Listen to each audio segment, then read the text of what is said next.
guys, welcome to my channel. My name is ReadingBear and I hope you are ready for some more stories. And today, we'll take a look at some new legal advice content. If you enjoyed my content, please don't forget to subscribe to my channel and post some bear emojis in the comment.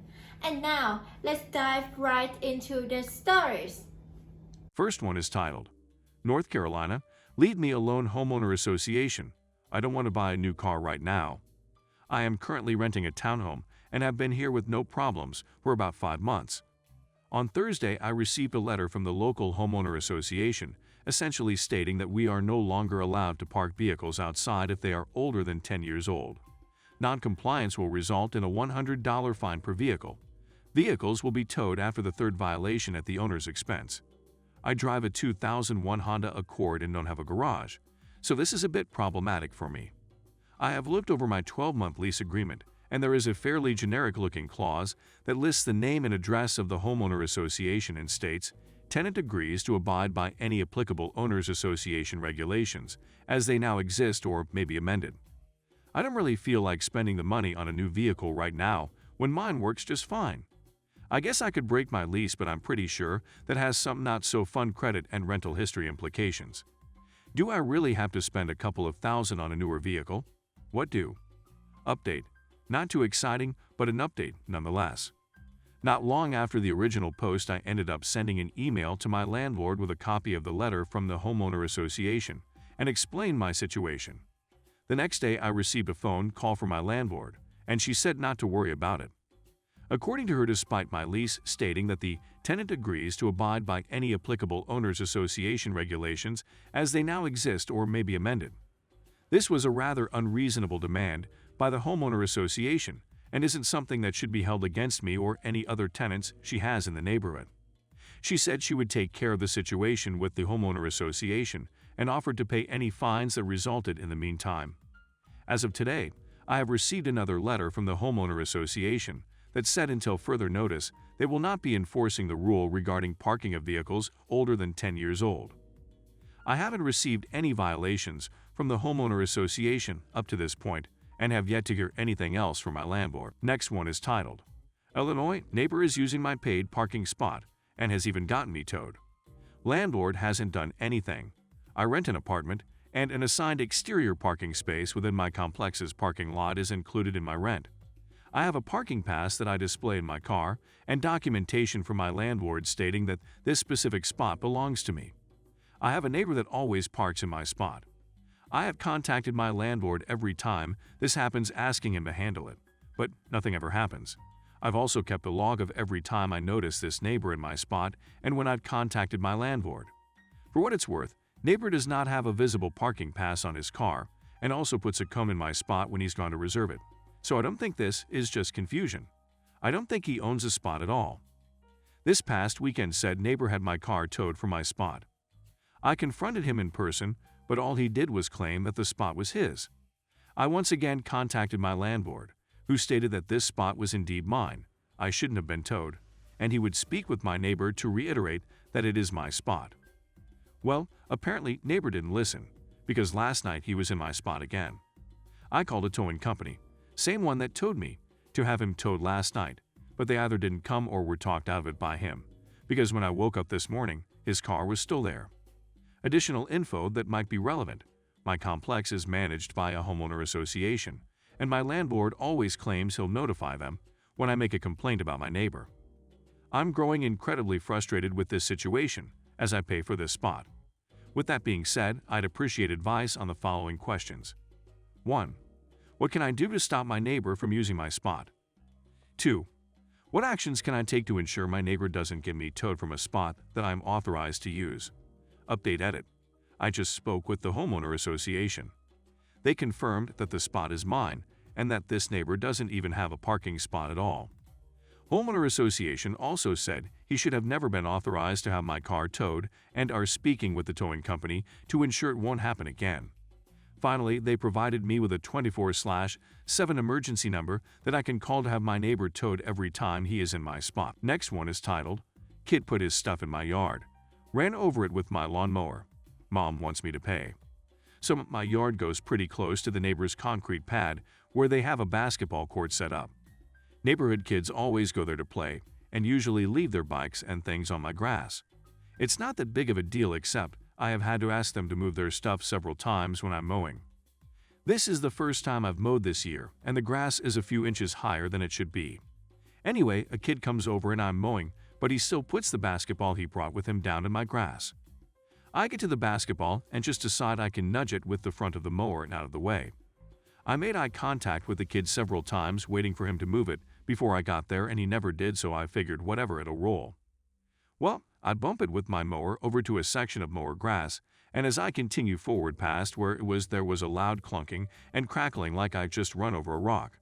The rock turned out to be his iPhone. He was upset obviously that his phone was broken, and I did feel bad, but my thought was that he should have said something or moved it before I got there.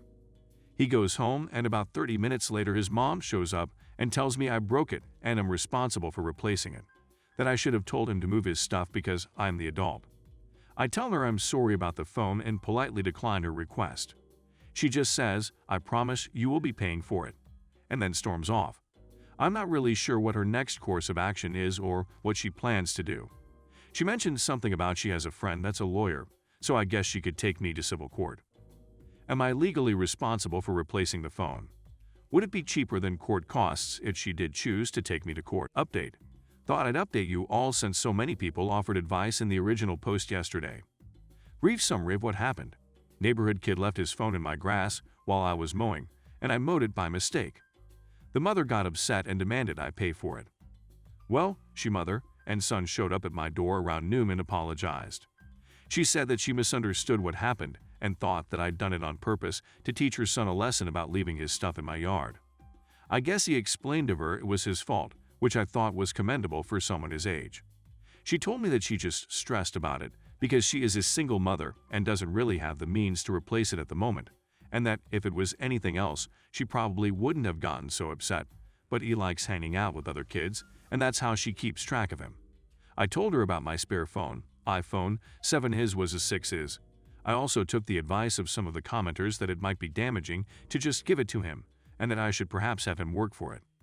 I have a detached garage and have been needing to clean it, and told her if he wanted to help me, I'd give him the phone.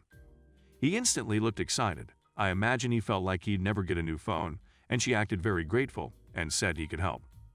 Left and came back an hour later, just the son this time, and we got started cleaning. Took about 4 hours, a lot of work but nothing too hard, he's just 12. I had a couple cords of firewood I wanted moved out and stacked into a rack, and then a bunch of boxes I cut up and had him bag and carry to the curb he swept, had a Coke and a couple slices of pizza, then got his phone. I had a talk with him about paying attention to where his things are because it won't always work out like this. I also told him if he wants to mow my yard every weekend and his mom says I'll pay him $30 a week. It will probably take him a couple hours. He again acted excited at the thought of making money, and when I asked him what he'd spend it on, he said games. We figured out new games would be about $60 and worked it out that I'd pay him $20 for 3 weeks, then $65 on the 4th week so he could cover tax because it might be hard for him to save. The 4th week he will do an extra little chore to cover the $5, like sweep off the porch or walkway. I hope I've done the right thing and didn't make him think that everything just works out, but I did my best to have him earn it, and hopefully showed an equal measure of kindness that he will carry with him. I also didn't want the mother to stress over replacing the phone, as my mom was also a single mother and I know how tough it can be. My own son is just 2, so it was my first real opportunity to pass on some fatherly wisdom, which I hope is what I did. Thanks for your input, everyone. I really appreciate it. Last one is titled, Arizona, our neighbor's dog was poisoned. Police want to look through our internet history, a very nebulous term. Wife says we should let them because we have nothing to hide. I say absolutely not. How should we proceed? I guess some background is in order here. Earlier this year, a new set of neighbors moved in, and they brought with them 3 very loud dogs who they let bark and bay 24 hours a day. We were the first people to go talk with them, and they got better for maybe 20 minutes, and they just let the dogs back outside to continue on. Our city has a policy where noise complaints can be made to animal control, so we did that, which did nothing. The next step was to go to a city-sponsored mediation, at which point the dog's owners agreed to keep them inside. They did this for maybe 3 days, and then we were back to square one.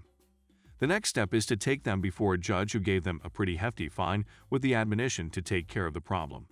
This all took about 10 months, with literally only a day's total of these dogs not barking. So they were quiet for about a month after the court date, but slowly and surely, they started barking again at all hours. We tried to go over and speak to them, but this time they very clearly insinuated that barking dogs were their right, and we needed to get the duck off their property. So we decided the only way was to start the process over with animal control, as well as contacting our own lawyer to see about taking them to civil court. We have yet to contact the lawyer. We had made the initial report to animal control last Thursday when we got a knock on our door, and it was a uniformed police officer who said something like, "Do you have any antifreeze?" I was really taken aback, and I think I asked, "I think so. Do you need some?" He then spoke something into the walkie-talkie on his epaulette and asked if he could come. I literally had no idea what was going on, and then he explained that one of the neighbor's dogs had been poisoned and asked if we knew them. I explained that I actually didn't know who he was talking about. The other 2 dogs hadn't stopped barking after the other dog died, and I really have no way of knowing which dog is which. He said it was this family and said that they had told him we had a history of being cruel to his dogs. I got out the whole file folder, including my logs talking to the neighbors, the calls to animal control, my copy of the letters, mediation agreement and judge's order, as well as written down links to the YouTube channel we created in order to document the barking via audio. The officer then asked if he could take everything. I said I wasn't comfortable with that, but I would be happy to make a copy today at work and drop them off at the local substation. I did exactly this. I was met by a uniformed supervisor who said that he would like to send a specialist over to our house and look through our internet history to see what we've been looking up. Again, I was taken completely aback and said that I'm not sure what he'd be looking for. He told me that it was up to them to decide what they'd be looking for. It took me a second, but I asked him to better define specialist and internet history, and he said that at this time he couldn't do that for me. I asked him if somehow we were suspects, and he said, if I remember, not yet. I asked him if I could leave. He said yes, and again asked if his specialist could come over tonight. I said I would really rather not, but I would get back in touch with him. He gave me his card and we said goodbye. I just got home and told my wife. My wife insists that we invite him over right now to have them look through our computer. We have nothing on there that would tie us to any sort of dog death, but I feel it's insane to just the police look through the nebulous internet history, without them being very specific as to who is doing and what they are looking for. She thinks that by not letting them, we are making ourselves look very guilty. I say we are not guilty because we aren't freaking guilty, and it's their job to find out who really did it. It sucks those people's dog died, but we have followed the letter of the law and been exceedingly patient, even though our once quiet house has been miserable for almost a year. I'm actually really annoyed that our willingness to play by the rules seemed to highlight us. Thank you very much for any advice. Update. Edit. Hey guys, I'm involved in the discussion at Best of Legal Advice. A lot of good questions in DM, but it would sure be easier if I could just answer them once. I'm sorry, but since this is still potentially a legal and civil issue, I really don't want to say where I am and my attorney's name. All the laws I found regarding barking ordinances were on Google. So thank you to everyone who responded. And I guess thank you to everyone in the DM who accused me of torturing dogs by forcing the owners to keep them inside because, God forbid, I want to sleep in my own house. Just to allay the fears of the other nice DM, I did not in any way, shape, or form hurt the dog. Also, a legit thank you to everyone who offered tips on anti-bark devices. The problem is these people aren't next door to us, which goes to show how loud the dogs are, so we don't have the ability to set up any sort of device. I took the advice of 99.9% of the posters and did not call the officer back on Monday night. I also showed my wife this thread, and she was pretty convinced, so thank you for all the rational responses. I called a criminal defense attorney first thing yesterday morning. He was very cool and said that he didn't want to waste our time any money because the chances of the DA actually pursuing this were slim to none. He did tell me to not answer any more questions, and if the police did come for me again, I could refer them to him, or if God forbid they arrested me, he gave me the number of his answering service. So basically, nothing happened yesterday.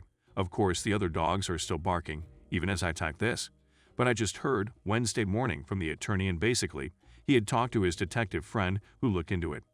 Basically, regardless of what the neighbors say, there is actually zero evidence of them owning 3 dogs. In fact, the best evidence that the now dead dog ever existed were my calls to animal control, the mediation records, and the judge's ruling. The people could not provide any pictures, social media posts, any shot records, vet bills, or purchase receipts for any of the dogs, let alone one that died. They also had not done any sort of medical exam to prove the dog had been poisoned, and they immediately buried the dog in the desert when they found it dead. For all I know, they buried the dog instead of taking to the vet. They are the trashiest people I've ever encountered. They can't even really remember where they buried it, or don't want to say. So, with almost no evidence of the dog ever existing, let alone being poisoned, we shouldn't hear from the police again. So, our complaint to animal control from last Thursday is still on the books. The lawyer is going to refer us to a civil attorney who he thinks will take our case to bring a civil suit against the dog owners. Our city and county ordinances very clearly state that dogs can't bark for more than 15 minutes a day, and you have the right to an expectation of quiet in your own home. The criminal lawyer doesn't know how successful will be, but he does think that maybe the threat of lawsuit will get them to address the barking problem, because it would be easier them to just bring the dogs inside as opposed to a court case which they stand a chance of losing. Thanks for listening.